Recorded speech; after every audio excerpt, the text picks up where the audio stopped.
start. So, hi, thank you, Shachar. Thanks everybody for coming here. Before I'll bring Meir on, just to make sure, we want to know who's in the audience. So raise your hands if you're entrepreneurs and you own a startup. Okay. Raise your hand if you wish to own a startup. Raise your hand if you are not from Israel. We have quite a few. And I just have to say that I'm really happy to see a good amount of women. This is not always what we experience at the event, so raise your hand if you're a woman. Woo! Amazing. Almost 50%. That's how it should be, right? Awesome. So guys, we're going to experience a very, very interesting story and insights today. So let's give it, like, you know, he used to perform on the biggest stages with the most, like, you know, exciting crowd. People even did tattoo of him and his band on their bodies. So come on, let's give him a big round of applause. Woo! Meir Yaniv.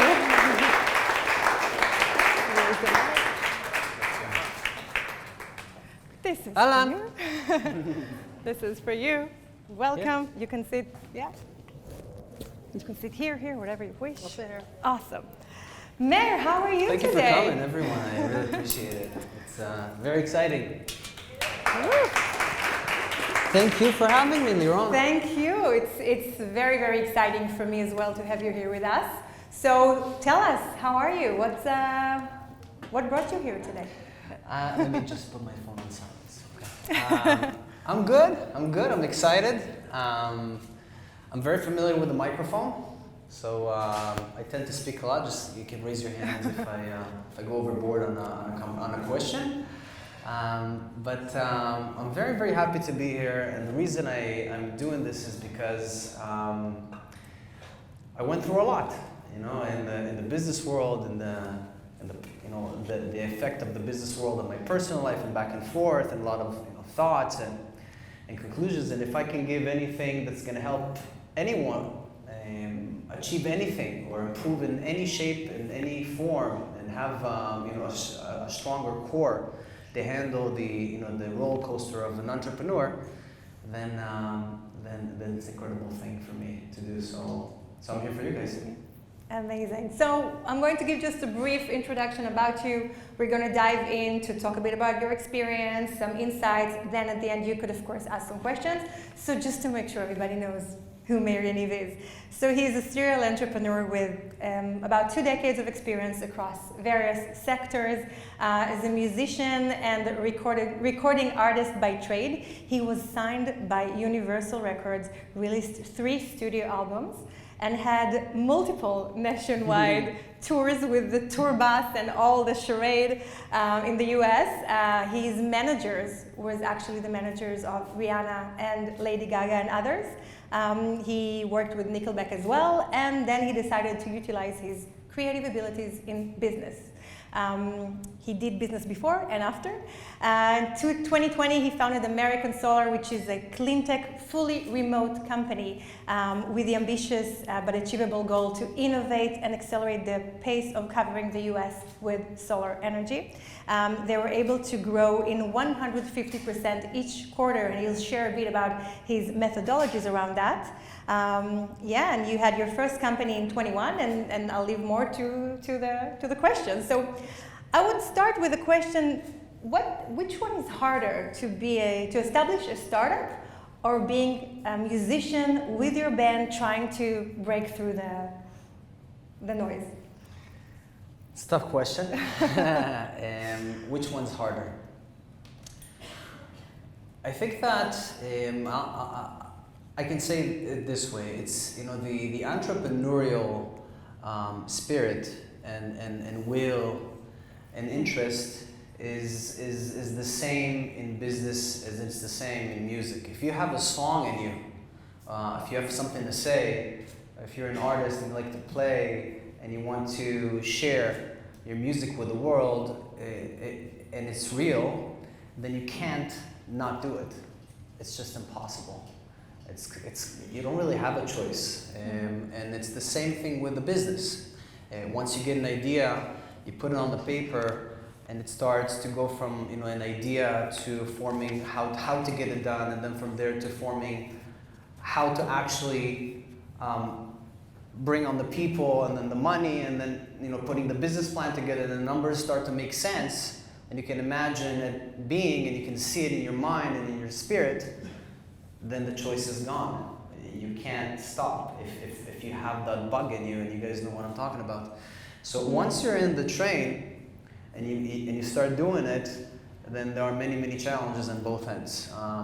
In both situations, you have to invent, right, and then produce. It's very, very different in music, for example. Always compared to actors. I lived in LA for many years, for about 15 years, and there's always the comparison between a musician and an actor. Well, an actor gets lines and then they need to perform them. A musician needs to write the song and then perform it. So if they don't know how to write a hit, it's a problem. Same thing as an entrepreneur. If you can't come up with a good idea for business, or at least be inspired by one and then produce it, then you're stuck. The experience in the music business is a lot more cutthroat, because no investors waiting for you. Nobody's at waiting their for you. 50th floor's office. No. There's no middle class in music. You can't be not really known and make a living. It's impossible. In business, you can have a small business and self-sustain and do well, and and not every business and not every startup needs to end up with a massive exit, right? You can have a startup and then build a business that's you, and you can do well and do well for your family, right? Because at the end of the day, that's what you're left with, right? Your family, your home, your bank account, right? And the business is a way for you to express yourself. So I would say that the music business is tougher, but on the other hand, the business world is tougher on a different angle, because if you make money along the way, then even if the business doesn't achieve the end game, you can still self-sustain and do well. So different parts that are tough on both angles. I can't just point one, but they're both not easy. But I like your explanation, and as you said, if musician doesn't do so well, then they can't live, they can't sustain themselves, whereas business or startups, so guys, you probably chose well. My next question to you, so you started your first business at 21. I knew you, we know each other for many years, so I remember when you did it, and you succeeded quite fast, I would say. And what are the main traits and factors that led the 21 you to build a company in a foreign country, in Oregon, USA, and get such achievements and fast? I'll tell you the story, and I'll make it short, but that's how it happened. I was a struggling musician. I didn't have any. I was going to school for music as a student, and I was looking for a side hustle, right? What happened at that time, I was 21, so I'm 39 now. So when I was 21, just a couple of years before that, when I was 15, 16, the internet just started, for me at least. So I got on board right off the bat because of music. I just wanted to go on the Metallica website. That's all I cared about, right? So once I started exploring and finding music and bands and artists online, I got familiar with the internet. And 4 or 5 years after, I found myself in Los Angeles and looking to make a living, and I started buying work from home packages. You know these ones, right? Make a ton of money from home, right? Back then it was just TV infomercial. Remember, the internet didn't have ads, or very little. So I bought a work from home package, and I bought a few of them. One was weight loss products, one was different things, and then one was how to advertise on the largest network in the world, the Yahoo network. And I learned how to run ads. And forward about 4 or 5 months after I made some money with that, I got a gig in Miami. And the investor in the band was an entrepreneur that was massive back in the day. His name is Alan Shine. And Alan Shine owned Results, which was the largest privately held telemarketing company in the US. And he loved me. He loved me. He was a Jewish person, and I was Israeli, and we collided, and he loved my spirit, and and we talked business a lot, aside from the music side. And once the band kind of crumbled, he offered me to work with him, and I did, and I learned telemarketing from the guru of the gurus, literally him, his son, and me in a room, and I had the massive privilege of being there. He had about 2,400 telemarketers in 3 shifts. I was doing all the telemarketing for Chase, for Bank of America. And he spotted my talent to be able to write scripts and to convey emotion into a client. And he put me in a very, very special role of writing all the scripts for all these big banks. And I was able to see technology back in the day and understand it. And once I kind of fulfilled my mission there, I started connecting the dots, and I was thinking to myself, okay, online advertisement, telemarketing, who can we call and offer advertisement? And it made sense to call real estate agents. So we did, because real estate agents have their own. It's a small business. They have a credit card in their pocket. They can make a decision, and we did. And remember the first day, we called Terry Eisner. I remember the client. And Terry Eisner said, what about this key phrase? What about this search word? What about this search word? And on the phone, and she's just telling us, and she's like, how much all of them? And we're like, $750 a month. Like, it was a lot of money, right, for us. It's 20 years ago for kids, right? And she took them all. And we started the business day one with a $750 residual base. Bear in mind, I was living in Miami at that time, and my 1-bedroom apartment cost me $350. So suddenly I was making good money. And from there, we just added another person. The truth is how did we do it? I guess God brought me there, and I was just wired right. I was ambitious. I wasn't scared. Sorry, I'll take it back. I was scared, but I was able to handle the fear. And once I put the numbers on a piece of paper, I couldn't go back to work, because I was like, I gotta do this. There's no way I can't do this. Like, this makes, I can't go and work for an hourly wage. So from there, I just had a backwind, right place, right time, and we grew drastically. We got all the way up to about 300 employees within 3 years. So that was LinkTech? LinkTech. LinkTech, yeah. So old school. Old school. And throughout those 3 years, at some point you branched out to actually put more emphasis on your band. Yes, yeah. I was. Kind of parallel. Yes, yeah. This is actually one of the first times in my life that I'm a CEO, and honestly, I think I'm a much better entrepreneur than a CEO. I'm a strong CEO, but I think that my creative skills as an entrepreneur are I feel more comfortable in that spot. And with LinkTech, I had a massive. At that time, I wanted to be in music.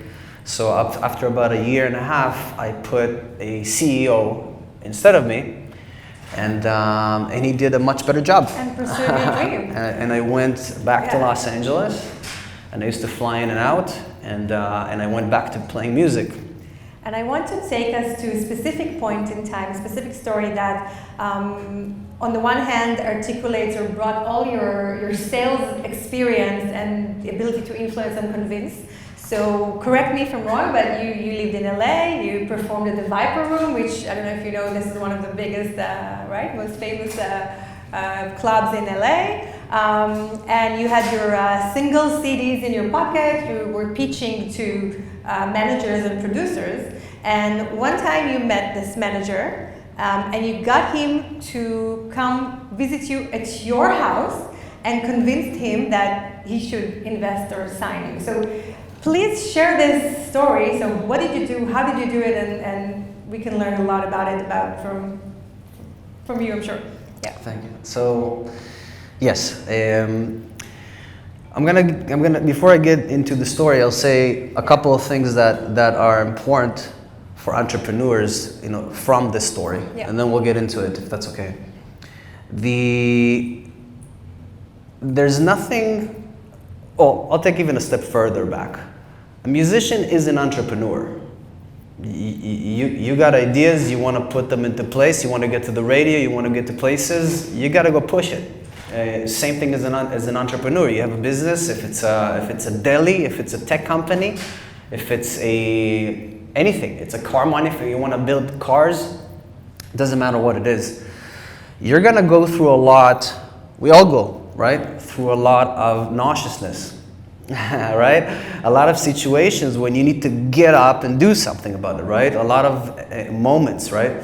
There are many moments like that. There are moments like that in the morning, right? When you get up in the morning and you're not sure, right? But you get up and you start doing it, right? And there are other moments that are more unique, right? Like the moment that you're talking about, which I'll explain. But it doesn't happen in those moments. It happens in the other moments when you're used to feeling the fear and you know how to understand, okay, I'm scared, okay, I'm concerned, okay, this is a risk. That doesn't change my actions. This is an important skill, is to be able to feel, but also be able to ignore the emotion because it's an emotion that holds you down as opposed to an emotion that pushes you forward. And it's very, very natural.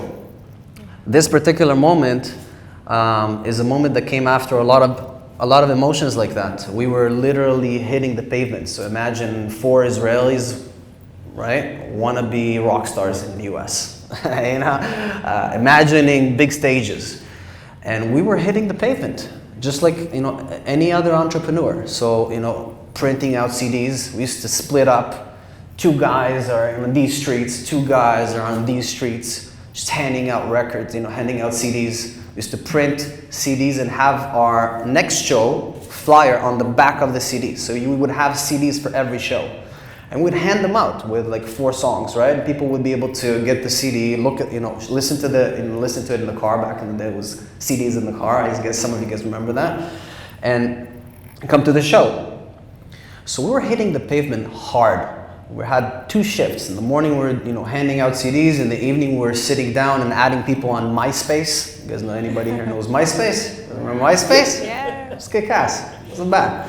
So we were literally adding people on MySpace and 2 shifts, like machines, rehearsal 4 times a week, booking shows. Just literally 4 Israelis landed in LA. Within 8 months, we got signed with Universal Records because we were pushy, right? We're also an okay band at that point, right? But we were good enough to get signed. And when I had met Kent Jacobs and Russ Reagan, which became our managers, they came to see us at a Viper room. I guess one of us handed them CDs and they showed up. And we quickly realized that it's them. They were Russ Reagan, unfortunately, he's the late Russ Reagan. He passed away last year. But Russ Reagan was the biggest record man in history. He sold over 1 billion records. He signed Elton John and Neil Diamond. He worked with everybody from Zeppelin to Lady Gaga, right? So massive executive. And how did we do it? It was that nauseous moment, right? I saw them and I wanted to puke. So I got on my legs and I went to them. That was it, right? And my hands were shaking, my legs were shaking. I was not a hero, but I was determined. And I looked at them in the eyes and said, "We have to do this. You guys have to hear me out, right? We have to talk about this." And they liked the music enough to come to my house. I invited them to my place, and it was just me. It was just myself. I always try to be authentic. Because if I'm authentic and you like me, or if I'm authentic and you're inspired by me, or if I'm authentic and you want to do something together, then it's real. then I don't need to make a lot of effort. And if I'm authentic, if you're and you don't want to do something with me, I guess that's what should happen. And that's how I did it, I guess.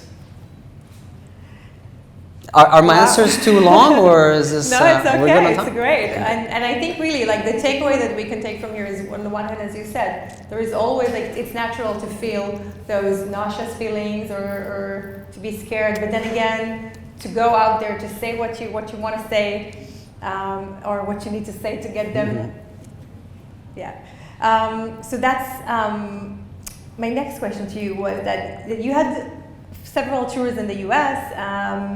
And on one hand, I think if you can give us a glimpse of how is it to be a real rock star, like you had your own bus and traveled around, but more so, how again being a musician helps you today. Again, when you form different companies, now you have American Solar. So, how this time? What is the main takeaway that you take from this time in your life to today as an entrepreneur? Yeah. It's actually a great question.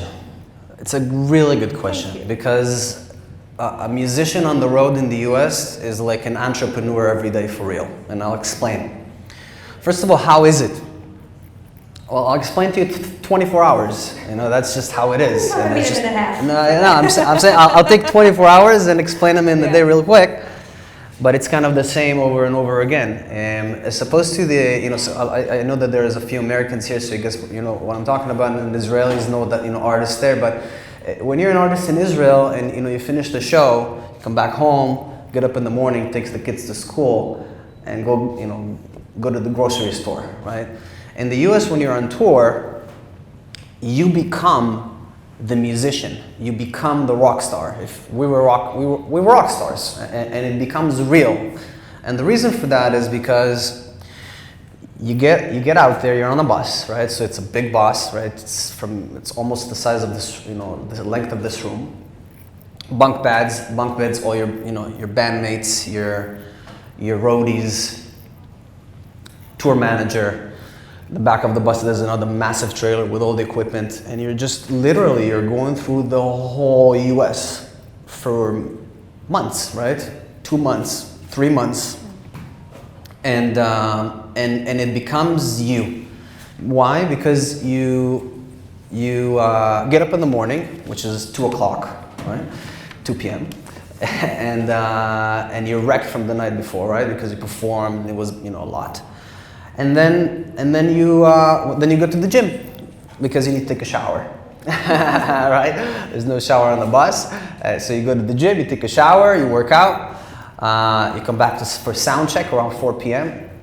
and around 5 p.m., 6 p.m. you start pitching, right? You're in a new city, the program director of the radio station usually comes to the show, and you need to pitch them, right? You need to pitch them, you need to get them excited about the band. You need to talk about, to the people that are important in the city about the band. You need to pitch, you need to push, you need to talk about the dreams, you need to talk about your vision, you need to talk about your sound, you need to talk about why you have something to say, you need to talk about why you're doing it. Why?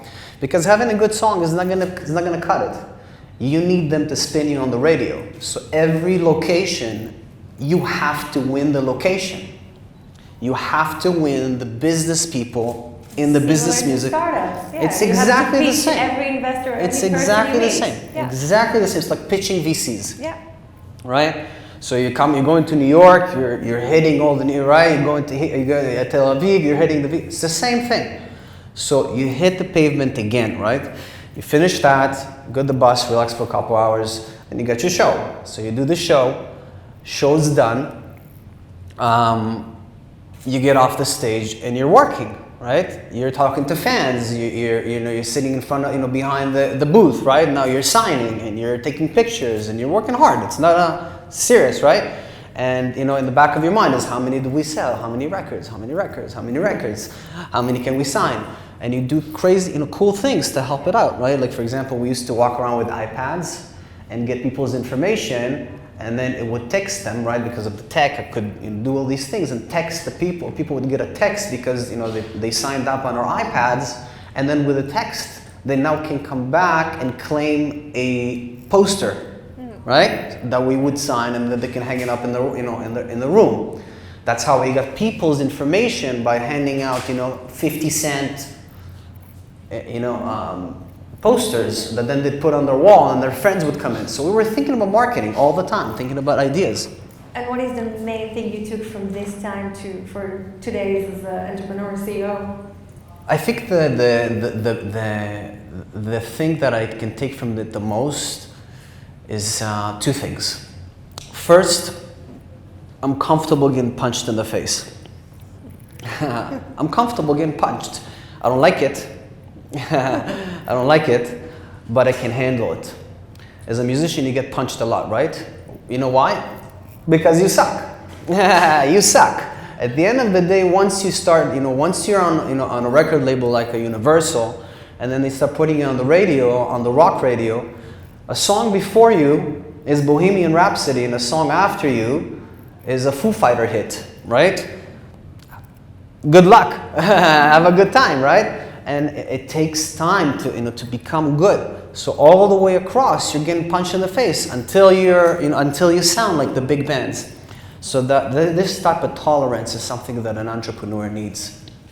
Why? Because when we start, we suck. We suck at it. And then we become strong at it. We become good at it. And then we become experts at it. Right? And then you get to talk to Laurent Bleek. I'm just kidding. But the point is that the ability to endure the failure is something that I got a lot from the music business. And then the second thing is, like I had mentioned, landing in a spot and then making everybody a fan. And I'm not just talking about the listeners. I'm talking about the listeners and the important people in the crowd that came to see you to investigate if this is something that they should be a part of. They should start spinning you and pushing you up and up in the chain. You got to win them over. And it's just like a client. It's just like an investor. It's just like an employee, right? It's just like a C-level that you want to recruit. Same thing. Same thing. So these are the two things that I can say. That's definitely important traits that any entrepreneur needs in order to move forward. Now I want to move more to your so by now you have your own business methodologies, you've had many and different ventures in your life, and what you did in the last year and even before that, so you had basically a fully remote business in a hyper-growth scale mode. So I have two questions about that. One is how to recruit hundreds of employees in a short time and manage them remotely. He never met them. And the second question, which I can repeat again, is how to scale in the pandemic and grow 150% each quarter. So employees, remote management of employees, Sure. And how to scale. Sure. I have a very specific methodology for it. It's super simple, yet it's tedious. Interview a lot. Literally. Just interview a lot. I know it sounds funny, right? But how many of you guys ever interviewed people for a position? Right? You got a few, right? Good. So when you guys interview for, when you ladies and gentlemen interview for positions, how does it usually go, right? Well, interviewing is not easy. It's tiring, right? It's you gotta be there. A person comes in, right? Makes an effort. You gotta sit down, be focused, investigate if this makes sense, right? Person comes in, you're like, yeah, no shot. Now I gotta sit here for a half hour. Person comes in, sounds great, but they're not very into it. It's like almost like dating, right? In a way, right? So the number one most important fundamental thing for me for hypergrowth is mass interviews. Because what do? We interview 5-6 people, and we find somebody that's awesome, and then we hire them. My methodology is at least 20 to 1. 20 interviews for one hire. I don't care if I found the best person on earth on 3, I'm interviewing 20. Why? Because when you interview 20 people for a job, you're gonna find somebody that's out of this world. Somebody that is much more suited and has much more potential than what you think that you can find. Moreover, As you go through the interview process, you're going to understand on the 10th, 12th, 15th person that all your preconceived thoughts about what you need for this position are false. That what you need is something completely different, because when you're interviewing somebody for a position, you're learning so much from the crowd that comes to get interviewed. So much. And you can ask questions and learn from them as you're interviewing them. And it becomes kind of like, not really an interview. It's kind of like, now I'm learning. Now I'm asking you, how did you do? You work there? How did you work there? How did you do that? What are the methodologies that, you know, if we're talking about solar? How did it work in Sunrun? How did it work with SunPower? How do they do this? Hold on, so you guys were selling remote. Okay, and how does that go? And what are the sit rates on remote? And what are the closing rates? So now I'm learning from 20 different people that worked in how many companies, right, about this. This is the key to scale, because the most important thing about a business is the talent that you hire. And when you have the ability and the patience and the responsibility and the audacity to go and interview 20 people, you're going to find someone who's going to blow your mind. And once you can learn how to craft, you know, to master that, then you need more and more recruiters. I would have businesses that are not that large back in the day, and I would have 3, 4 recruiters. We were interviewing face-to-face 20, 25 people a day, even if I didn't have room to have somebody sit anywhere in the office. We would be full, and we would be interviewing face-to-face 100 people minimum per week. Why? Because if you have the most talented people, then your businesses will just explode. Yeah. And that's, you know, my fundamental thing. You asked me about hypergrowth in the pandemic and remote. Well, I have actually a cool story with you know, about that. My friend Daniel Topaz, which is right here, is kind of my friend slash brother slash family slash partner. And you know, just before the pandemic, he told me, why do you need all these big offices? And you know, you moved to Israel, you gotta adapt. You gotta bring people remote. And I told him, what the hell are you talking about? You don't know nothing. I've been doing this my whole life, right? A little cocky. And he told me, you can do this remote. I told him, it's not. You gotta have the vibe, the look, the vibe, the people, the energy, right? In the office, the speeches, you need that. The facade, yeah. Yeah, the facade. The facade, right? The offices, the ice cream, this, right? And he told me, no, you don't. And I didn't agree with him. I thought he's out of his mind. And then the pandemic hit. And I remember what he told me. So I tried it. And I can tell you that I absolutely love it. And I have my C levels and my you know, my top level right next to me, but 95% of the business is remote. Why does it work so well? Because when somebody is remote, they know that they are judged by the results. They know it. Yeah. There's nothing to hide. And it helps productivity for me in a massive way. How do we do it technically? It's all about bottlenecks. This is an important concept.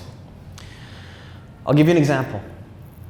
We can have, let's talk about solar, for example. So we have about 30 people that design the solar. Do we have to have Meir here? It's like, I'm just kidding. I just saw myself here. I'm like, I'm here. Who is this guy? I'm just kidding. So we have about 25, 30 designers that design the panels for each home. It's a custom-made plan, right? With the KW that you're going to produce and the money that they're going to save. You know a lot about that. It's a technical job. So how do you get 30 people to do it well remotely? You don't. You get 3 people that can QA to death. So you program it this way. So now you got 20 people creating designs, and then you have 3 really strong people that are watching the designs and say, no, fix this, goes back to the person. No, fix that, goes back to the person.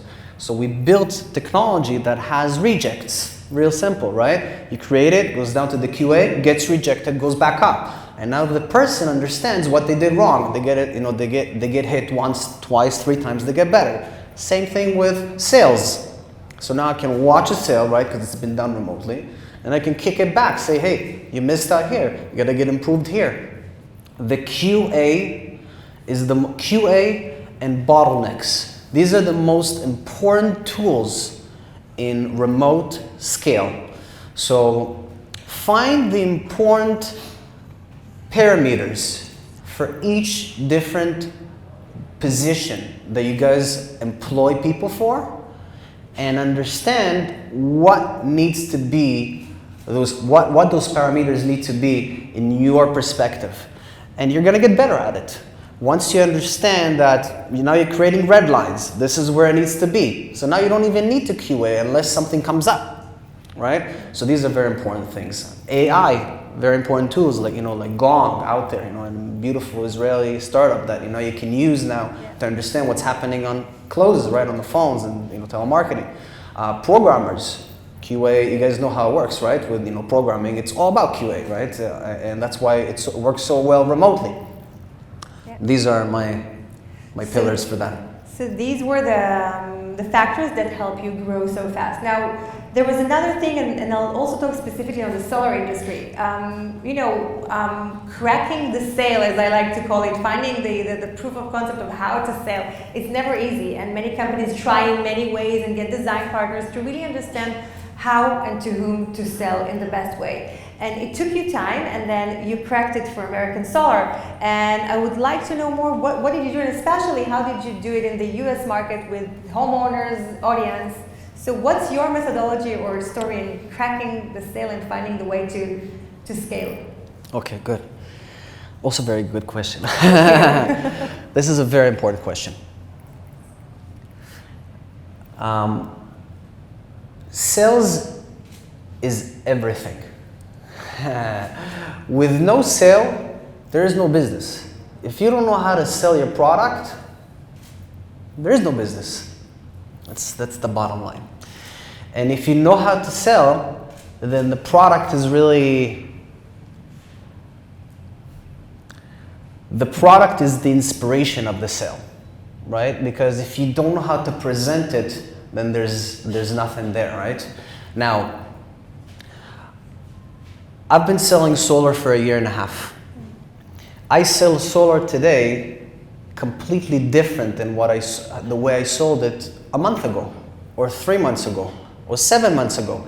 None of the different technique. I'm talking about from the inside out, and I'll explain. The way that I crack a sale is I literally sit just like this. Sit down. I sit down, really, for hours, and for weeks sometimes. And I connect to my emotions. And I imagine what is so good about my product, and I sell to myself. I talk to myself. I say, but this and that, and then I object, and I come back and forth. I call it the diamonds. היהלומים במוצר. The diamonds in the product. Now, I sold advertisement for about 16 years. And I can tell you that every year my pitch was completely different because I found another diamond in my own product, an old product, right?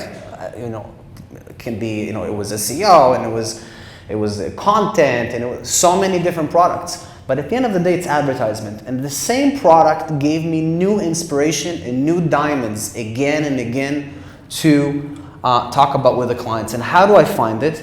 I think about it. I imagine it, and I'm thinking about it from different perspectives. And now I'm saying things, and I say a line, and I say a concept that I never thought about. I'm like, that's a crazy concept about the same product. And then I go and I change the pitch for that product. And I'll give a small example. Solar, you guys know, right? Panels on top of the roof, sun hits the panels, panels create energy, right? Electricity that comes out of your socket, you use it. What's the pitch in the US? Very simple. The solar is now financed, the actual system is financed for 25 years. So now I have a set bill. My bill used to be $200 for my electric bill. Now I'm paying $170 for my solar finance. So far so good, makes sense? So I'm saving a little money in cash flow, but the price stays the same at $170 for the next 25 years. And then it drops because you don't have a payment anymore. As electricity prices are gonna go up by 5-7% every year. So from 200 in 25 years, I would have had paid, I will be paying basically about $350, $400 in 25 years. So now I'm paying $170 all the way across, and then it drops. So many ways to attack this pitch. About 3 months ago, I'm pitching myself again on the pitch, and I love the product, and I'm digging in by myself in my mind, and I'm thinking how to excite a person, right? The first person I'm trying to excite is me, because if I'm excited about it and if I buy it, then somebody else, then I can be. My emotion is gonna captivate the conversation, whether it's on the phone or if it's on Zoom or if it's face to face, and I'm gonna win. Because I'm passionate about it, I would buy it, right? So I'm thinking and I'm thinking and I'm thinking, and I started obsessing about the end. I'm like, it drops, right? It then stops, and then I don't have any payment. Then I thought about the pension, right? How does a person that's now in pension, right? I'm 40 years old. I bought a solar system right now, an energy system for my house. In 25 years, I don't have a payment anymore. I'm 65. If I didn't buy this, the solar machine, the solar system, the energy solar system. When I say solar system, I know we're talking about something else. I never found the right way to say it, but roll with me. So if I didn't buy it, then in 25 years, I'm going to have a $400 net bill every month, or not. What difference does that make for somebody who's on a pension? An American that's on pension, or an Israeli for that matter, right? That now has $400 net every month in addition in their bank account. That's a life-changing thing. It's an important thing. People work for 10, 15 years out of their life in the US pension just to receive $400 when they go on pension. It's worth 10 years of work when we're talking about pension times. By the way, this is live. I just came up with this. I just said it to you guys. It's worth 10 years of labor, right? And I'm fixing it right now. I'm doing this with you right now. I've never said that. So this is what I do in my mind. So now I'm going to go back to my team right after this. I'm going to tell them it's worth 10 labor years of someone's life for pension. So now I'm locking in the person deeper and deeper to the point that they can't not do it. So this is how I crack a sale. I feel it. I get deep into it. Or the pain that you yes, however that is. Yeah. But I do it with myself, on myself, with people, on people, and I get really authentic about it. I get real about it. So that's a very, as you said, very good point to think more. Always kind of like what I took from your answer is that the pitch always evolves and it always changes, and it's good not to, as you said, you don't want to be bored by your pitch. You know, I also own a business, and it gave me some points to think. How can I excite myself more when I sell as well? I want to ask you, because you had you founded a lot of small companies or different companies, and you have your own methodology of trying to test them fast, fail, or continue. Yes. What can you share with us here about how to know when should we keep on going with our business, or when is the time to say thank you and move on to the next venture? Okay, very good question. It's actually two questions. Because you're asking first about testing, right? And how to get into a business, and then you're asking when to stop a business. Two different things. So how to get to a business? I have my own methodology. It's my style. I've opened up many businesses in my life, and I failed a lot, right? I failed a lot. And my first and every time I failed, the time it took me to fail was shorter, right? Because if I realized that if in my first failure, listen, I had a massive godly blessing in my first business that I started and I won. You know what I mean? You know, nothing to take from it. You know, I don't even know how, right? But it happened to me. But then, about 7 years after, was my first failure. And when I got into it, I invested about 1.5 years to go to market. I developed and made it perfect and made the best brand and brought investors and went nuts. And then I went to market and I crashed in a week. Okay, I realized I got nothing. And I realized that I just spent 1.5 years out of my life and people's money and my money on nothing. So the next time I started a business, I said, okay, I'll go to market faster and then faster. And at the end, when I formed American Solar, I started about 5 startups in that year. Okay? Completely different industries, completely different brands. And how do I do it? Very simple. I go to market. I don't wait. This is Israeli style, right? This is very Israeli style. I don't wait till I have an amazing product. I'll give you an example. This is how I do it, literally step by step. I get into an industry that I want to be a part of. I come up with a name, a company name. In 1 hour, 2 hours, right? I come up with a company name, best one I can find. I look online, I go to GoDaddy, I see if I can find a good name that's free. I book it, I buy it. I have a buddy that's my designer. I've been working with him for years. I tell him, listen, bro, 30 minutes, give me a logo. That's the logo. Okay, you got it, no problem. I go, I search, I find websites that are strong in the industry. I tell them, listen, take this website, duplicate it, change everything, I'll give you verbiage. Change the verbiage, bam, a day after, I got a website, I got a Facebook page, I got a brand, I got a name, and then I sit down. These are things that I know how to do it by some of the things I do by myself with my hands, like building an ad, coming up with content, coming up with the pitch, right? For the Facebook ad, for any ad. Yeah. I build the ad, I go on Waymark.com, right, which is a beautiful company that does awesome videos for advertisement. I go on many others. I buy stock images, whatever that is. Really simple. But then I have this sit down with myself about the pitch. What do I say? What are the values of the product? I get into it, and then I put an ad up. Now, guys, I got nothing. I just want to know if there's someone out there.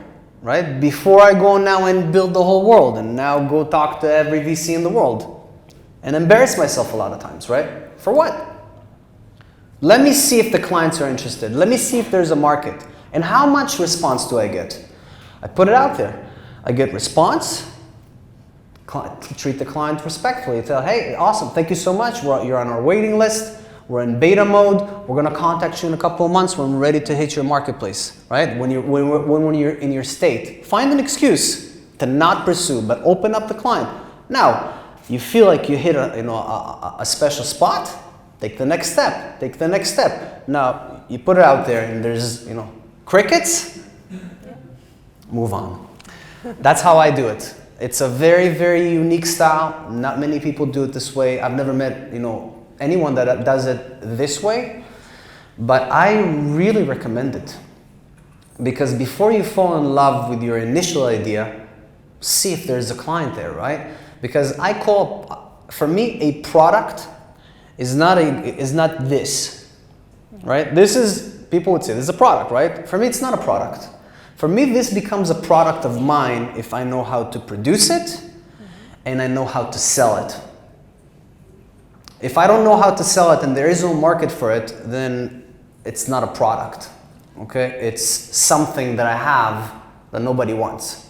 A product needs to have a client base, a client needs to have legs, a product needs to have clients, a product needs to have legs, a product needs to have people that are interested in it, and you can know right off the bat, especially the innovative people between, here. You got a crazy idea that doesn't exist in the world, go get a video guy or a video girl, right? And create the video that you see, how you see the vision at the end. Go make that happen, right? Yeah. Go make that happen and make that product in a video, just like it's gonna be right at the end, and put it out there and see if people want it. Before now you go spend 3 years out of your life building it to understand that you're running into a wall. This is, by the way, doesn't mean that this is how it should be. This is just how I do it. So whoever this makes sense to, if you're in the middle of a startup, I'll just say one more sentence about this. If you're in the middle of building your amazing product and you're programming it, or you got a team, or you raise money and you're in the middle, go to market.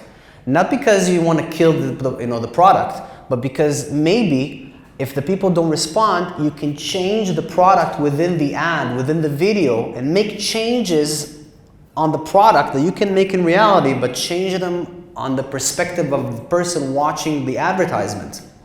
And see if you hit, because that's gonna point you in the right direction. The ship is not heavy now, right? It's not a big ship that you don't need to move and pivot. You can pivot on the ads real quick and understand the end user perspective and the client perspective before you go and kill yourself on the way up. So everything you said in the last few answers was really about learning from the people you interview, learning from your clients, learning from your own thoughts, and that's obviously such a great attitude towards business. My next question, and you briefly touched upon it, that it's really hard to keep balance, right? When you own a startup, when you own a business, all the sleepless nights, the fears, the highs, the lows, the excitement, the breaking down. What are your ways of finding the strength to deal with those hard times, even the highs and the lows? I'm not gonna say it. Great question though. But how do you do it? Listen, how many of you guys experience sleepless nights about your startup? Tough. That's tough. It's tough. It's amazing and it's tough, right? It's tough. It's grown-up stuff, right? Not a joke. I'm sure some of you guys have kids, some of you guys have a family. Some of you guys don't. Some of you guys have responsibilities. Some of you guys have people that you support. Some of you guys have people that you don't want to disappoint. It's hard. It's a hard emotion. The way I deal with it is, first of all, I got a lot of scars on me already. I'm very, very scarred with all types of experiences. I've been doing this for almost 20 years. So I can tell you the best of the best that I can give you guys, all of you, for this particular thing. What happens in the business and the results of the business have nothing to do with you. The up and the down. Now you're gonna say, what are you talking about? I built the business, Let me say something. I'll give you an example. Let's say you get a car, right? You win a car, right? You win. Let's go with a Mercedes. You win a Mercedes. I don't know. Maybe you guys don't like Mercedes, but let's just say you win a Mercedes. It's a sedan, okay? Now you're gonna ask yourself. I'm gonna ask you, and each person can answer in your heart, or you want to say it. What color do you want the car to be? What color do you want? Blue. Blue. Metallic. Huh? Blue. Metallic blue, right? What color do you like? White. White. You? Black. Black. Mommy? Black. All right. That's my wife. That's why I'm allowed to say mommy. My car is arrived. My car just arrived. Good one. Now, did we have freedom of choice here? Did we have freedom of choice here? Did you have freedom of choice? Yeah? Yeah? You chose, right? You didn't. And I'll explain to you why. You're already wired. Can you drive a yellow car? Yes. No, I'm saying, yeah, would you be able to buy a yellow car and drive it? I'm saying it's opposed. No, I'm asking as opposed to the blue one. There's no shot. I prefer the blue one, right? Now everybody's got their own perspective, right? Somebody can say, okay, black is too chachi for me. Black is my style. White is too shallow. Yellow is too noisy. Red is my passion. Everybody's already. If I took you back 1 billion times, 10 seconds ago, you would say the same colors again and again. Now let's put this concept aside for a sec. The second thing, ideas. Who here experienced an idea that they came up with and they were able to succeed with it in some level? Right? Some of us, right? You did, right? Can you do it again? Yeah. Can you come up with a new idea? Do it right now. A new business. Go ahead. New business that you'll succeed. Can you do it? No. No. Right? Why? Because it's too short of a time to decide. Regardless. Give her a few more minutes. I can give her an hour, right? I can give her a year. She can come up with an idea, and then the startup doesn't succeed. Everything is possible. Everything's possible. You're right. But if I want to move this cup from here to here and I put it back, can I do it again? I can do it again. No problem. Again and again. Ideas are not good ideas, right? Good ideas for businesses that will succeed are not 100% in your control. They're not. You can come up with an idea that you're passionate about that's going to take you into a wall, God forbid. But it's possible. You can get an idea and you become a billionaire.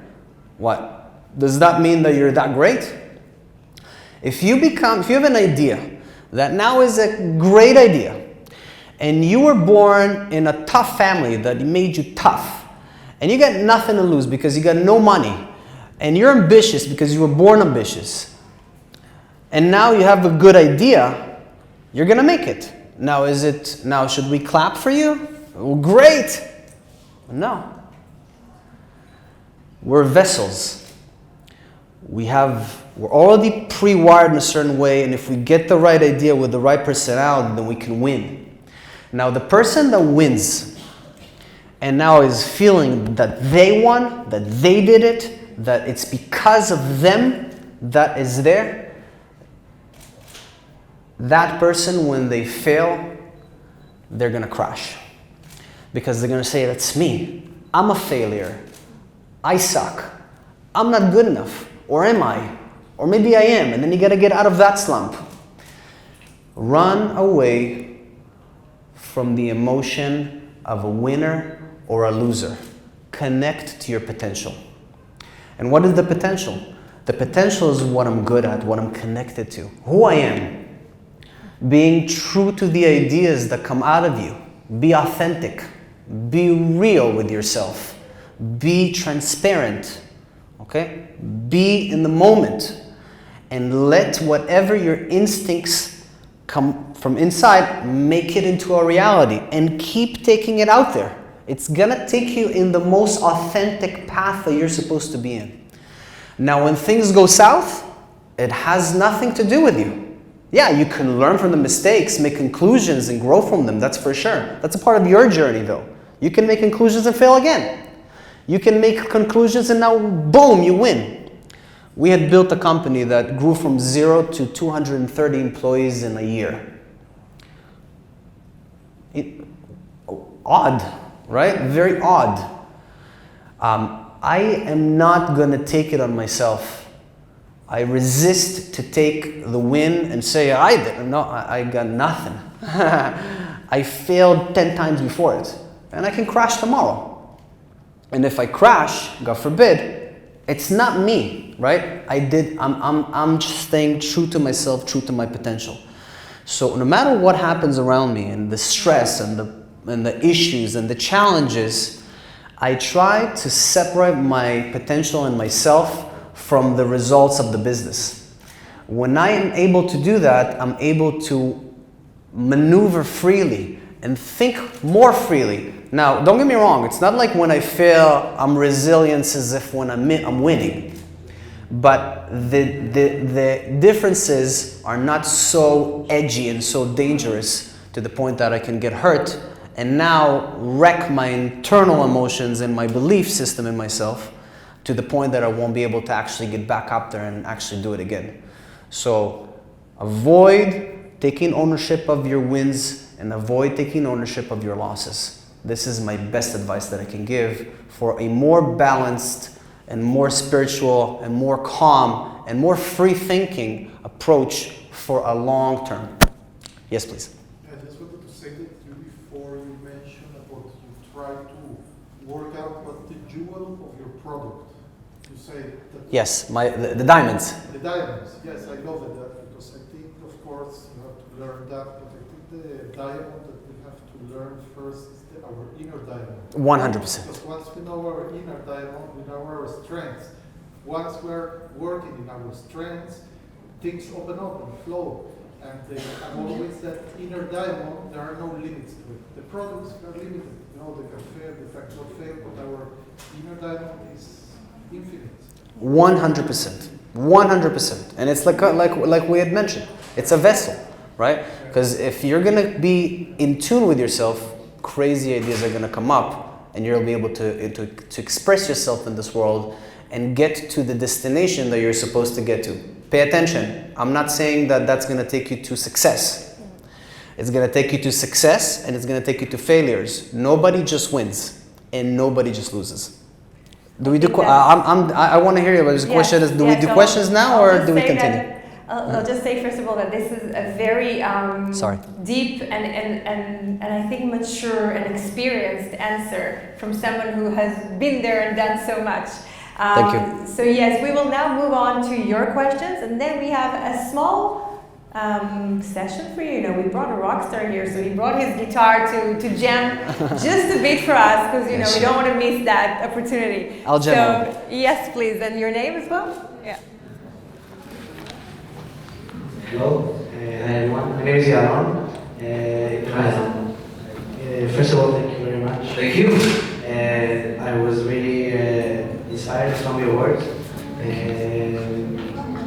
I wanted to ask you more about the last part, or maybe the last few questions.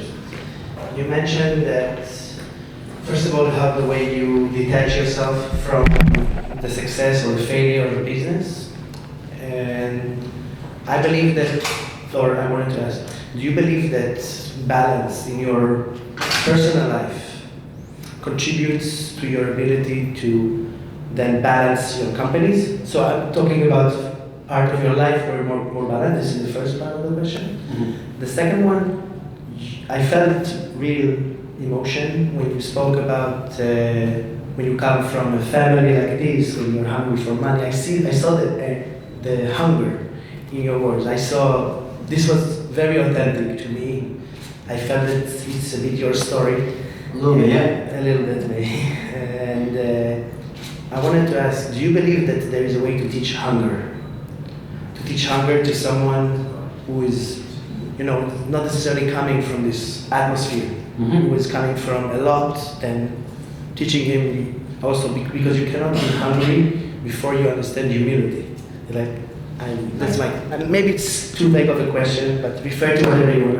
Once again, thank you very much. No, thank you very much. I got carried away with the second question. Remind me the first one. I apologize. I'm talking about the self-balance. Self-balance. Okay, so let's first talk about the self-balance. Yeah, sure. So first of all, with self-balance, and my wife here is going to tell you that I'm just really not good at it. I'm really not good at it. She's here. Yeah, that's my wife. Yeah. I'm really. She deserves it. The truth is that I'm really bad at this. And I think and I believe that if you're strong in keeping a strong balance, I believe that it's a very valuable thing and it's very important to have a balance. And I can tell you that I paid and I still pay massive taxes and prices for that. And my wife does too, right? And my kids too. Paying. There's paying, right? I'm paying. There's a big sacrifice for that. For me, my challenge is that you guys know me now for an hour or so. You get the oddness in my spirit a little bit, right?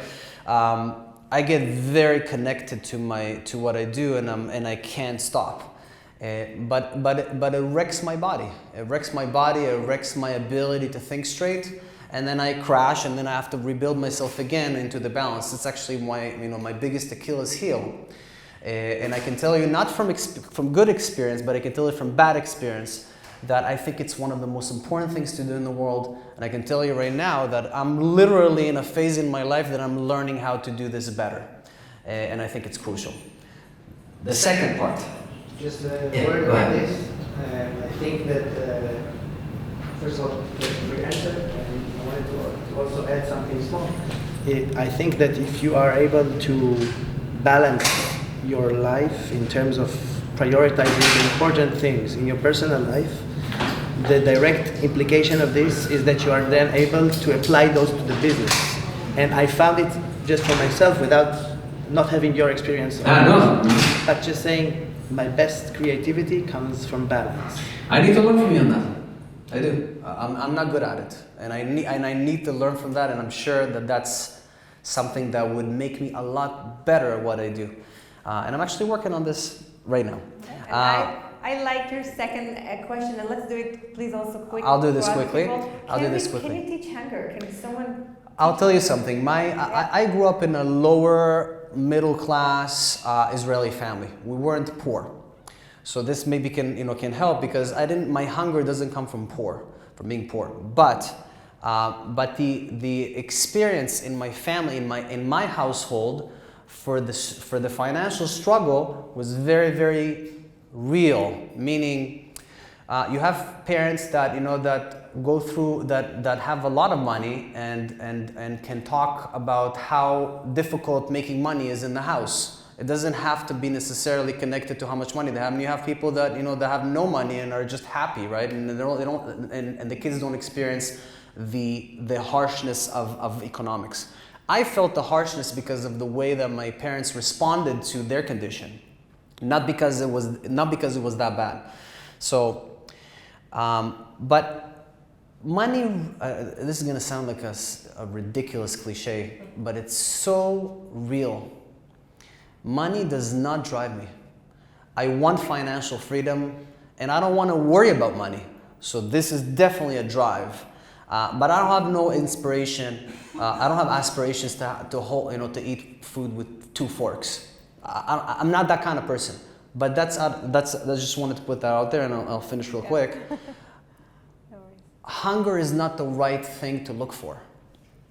The right thing to look for is my life. I got a certain amount of time. Everyone's got a clock, right? You got a life, and you got time. That's all you got. This is the resource that humans have, time. We don't have anything else but time. And because time is the only resource that we have to utilize that in order to explore and live our lives to the fullest. And I'm not talking about doing bungee jumping.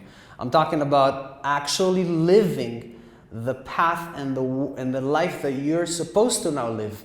And that comes from living intuitively and going with the emotions of what you want to do and making whatever you want, putting it out there and step by step going into our reality. That should be the passion, because if a kid is supposed to become the best pianist in the world, then they have to start playing music, right? Or if you want to, and if you love sewing, then sew. Because you're not going to make more money in something that you like less than what you love to do the most. Because if you do what you're connected to the most, you'll be mega successful at it, because you will not want to stop doing it. And then you're going to have the first problem that you mentioned, but that's a different thing. Thank you so much. Sure. I love the answer. Tal, yeah. Thank you, Meir. It was very inspiring. Thank you. I love particularly what you said about sales. Coming from this world, I can very much relate to what you said. And I was fortunate enough to also work for a couple of successful startups, and every time, especially in the early stage, sales is also, besides generating revenue and success, is also generating a lot of information. Right. as a kind of as a pipeline for product and R&D. And user-based research, whether it's B2C or B2B, it's very important. My question to you as an entrepreneur, as a vision, who came up with a vision and an idea, how do you compromise when you meet a very clear feedback from prospects, from clients, that clearly contradicts your vision in terms of product, in terms of business, and you know, how do you handle that both personally and in the shape of your business? Great. Let's go back to the diamonds. The product has diamonds, many diamonds. Let's take a product, this phone. Let's talk about this. Let's talk about the diamonds here. Communication, right? Information, right? Reachability. Somebody wants to call me, right? I can learn something here, right? Information. I can just move something with it. I know it sounds stupid, but it's something that I can do with it. Literally, I can watch a video with it, right? This is a very good example because I can do many things with it. But this, right? I can drink water off of it. I can take this to my kids and make an art craft out of it, right? I can maybe make art with it, right? If I have many of them, I can make an art piece from it. This can be many different things, many different diamonds in very simple and very complex products. When you go to market, you fall in love with the diamonds that came out of you about your own product. And then you run into a reality that people tell you, hey, by the way, your diamonds are not diamonds, it's just rocks, I don't care about them. So the question is, what do they like about the product? What type of pain does the client have that your product can have or does have a diamond in it? I'll give you a short example. I was selling, I did a startup called Venue. And Venue was selling insurance and financing for people that want to get married. So now if I want to get married, instead of paying everything up front, I go to the venue that I want to get married at, and then I make payments after, right? After I already got married, now instead of taking all the cash and paying the ulam, right? Now I'm taking the cash and I'm taking the cash I got from my family, and I can put a down payment on a house. But my wedding is spread into payments for the next 15 years. It was a great idea, I think. And when I went out there and I started pitching the venue owners, they didn't care about that at all. They said, I need you. I understood from them that what they need is cash flow. And guess what? I found cash flow in my product. Why? Because I said, okay, if the person gets financed, right, then the venue can theoretically get the money right up front, right, even before the event. Why? Because it's insured. So I went back to the insurance company, went back to the banks, and I was able to take this particular value builder in my product and change the whole pitch. And we would come in to now the venue and say, hey, we're gonna fix your cash flow issues. Different pitch, completely different pitch, which was inspired by understanding that my diamonds that I thought are the diamonds are not diamonds, and what other diamonds I have in the product in order to accommodate. What you said now is the best definition of business development that I heard in a while. Wow. Thank you. Thank you. I appreciate that. Thanks. One question. Yes, we have another last question, please. What is your name? Ronnie. Huh? Yes. I'm Ronnie. Hi, Ronnie. Sorry for the English accent. No, we like it. I have two questions to ask you. Number one, I come from the world of consultants, actors, with startups and existing companies. Conventional wisdom suggests that you're meant to work in the field that you're best at, but you alluded to a few seconds ago yourself. Be passionate, get involved, look your best at. What's happened to all that creative skill in music? And the glamour, the fame, the excitement, the adrenaline that once was in your life. Where has that gone in your life? Where have you channeled that to? And number two, have you considered using all those abilities that you have in business to help out the industry of music, which is badly in need of development, and it's a very ruthless industry in general? Is there any way that you could use your skills back in that field to help others who went through similar stories like yourself? Great question. Where is it? It's I'll explain. There was a point that we were touring all the time, right? And I wanted to have a family, and the family was more important to me than the tours. In order to be a dad, I saw fathers on tour, and they were not very good fathers. It was not to God forbid say something bad about anyone, but not the father I wanted to be. Right? They were absentee fathers. I remember one time we were on tour, we were somewhere in the south, and the bass player from the other band, his wife had a baby. Literally, just gave birth. So he flew out to see the baby and flew back in to continue the tour. Because you can't stop, right? This is how people make a living. I didn't want to do that. And I stopped, and I started, really investing my time into business. The music I miss it tremendously, and it's a pain. It's a big pain for me, and I actually really want to get back into it and produce and find myself again in the art space, because it's something I really miss. I try to treat the business in that fashion. I try to inspire people and talk to my employees and talk to my peers and get them passionate about life and passionate about spirituality and passionate about what they do, and I believe in them. And it's the same messages I would write in songs. So that's how I can kind of find, the connection. Your second question was, real quick, sorry? How can you use music, your business, to help the music industry? Well, how can I help that? I thought about it a lot, right? About startups in the music business, and I couldn't find anything that I believe in, that I'm connected to from that perspective. And I can tell you another thing. I don't believe I really want to, because I love music and I love production so much. I love to touch sounds and start envisioning what it's going to be. I love the creative process of it so much.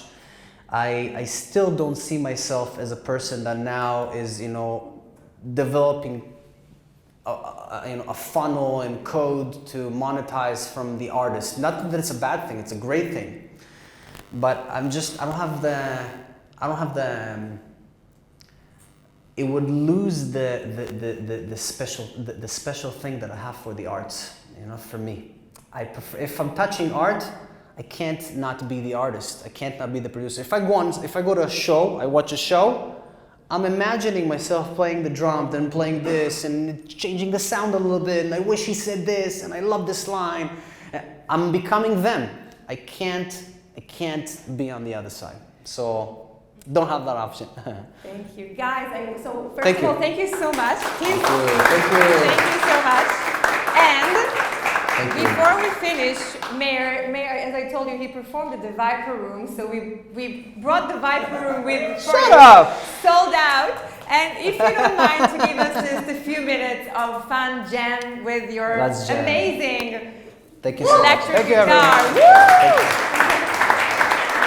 I hope this gave some of you guys something to take with, something to be stronger from the inside, something to, a few technical tools that that can help you. And I want to thank you for coming. Thank you. I'll play a little bit. I'll just jam. Yeah, if you just want to connect it. All right. Thank you.